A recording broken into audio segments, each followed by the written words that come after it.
I have a short statement, and then I have a couple questions for Mr. Corzine.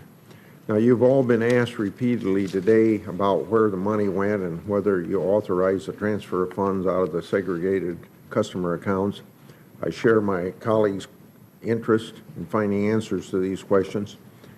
I'm baffled that the top 3 executives of the company cannot answer basic questions about what happened to the customer's money. Your supposed lack of knowledge as to what happened inside the walls of MF Global is alarming. I want answers, and Iowa farmers want answers on where the customer's money went. I'm not going to belabor the point by asking where the money went. It's apparent that none of you are able or willing to offer an explanation today. I guess we'll just have to see what we learn through the ongoing investigation and any subsequent proceedings. Now, Mr. Corzine, I have some questions regarding some of the interactions with regulators at the time of MF Global.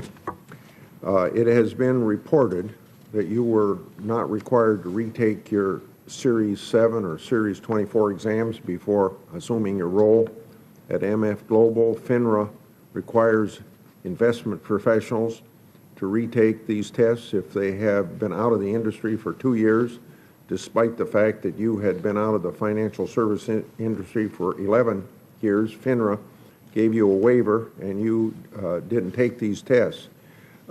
Did you seek a waiver from FINRA so that you would not have to retake your Series 7 and Series 24 tests? To my recollection, Senator, my legal counsel made that request.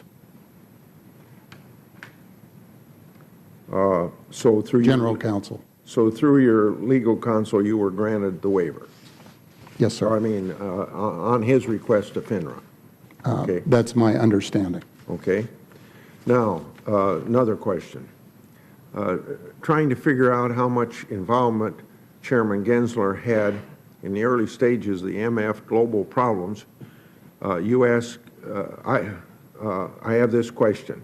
Prior to October 31st, did you have any discussion with Gensler about the state of affairs at MF Global and whether MF Global was in trouble?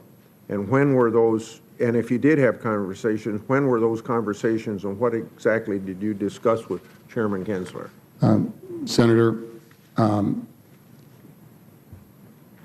Chairman Gensler may or may not have been on some of the joint regulatory calls where I gave updates to a broad set of regulators on the progress or lack thereof with regard to the sale of the firm, a posting on what our actions were in reducing the size of our balance sheet and generating liquidity. To the best of my knowledge, he was only on that 31st general call, but other than those postings to regulators, I'm not aware of any conversations with them. So then at least you're telling me for sure that you did not have a one-on-one conversation with Mr. Gensler at any time? To my recollection, I have not. With regard to the activities in the last 10 days, I've written in my written statement everything that I can recollect about any specific interactions. What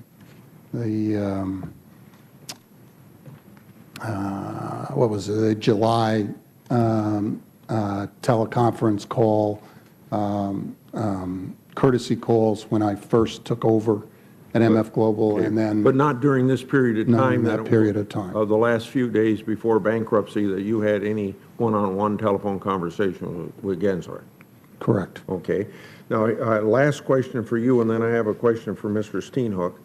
If none of you know what happened to the customer's money, could each of you give me or the committee the name of some MF Global employee who can come and tell this committee what happened to the segregated customer accounts? There's got to be somebody there that can tell this story.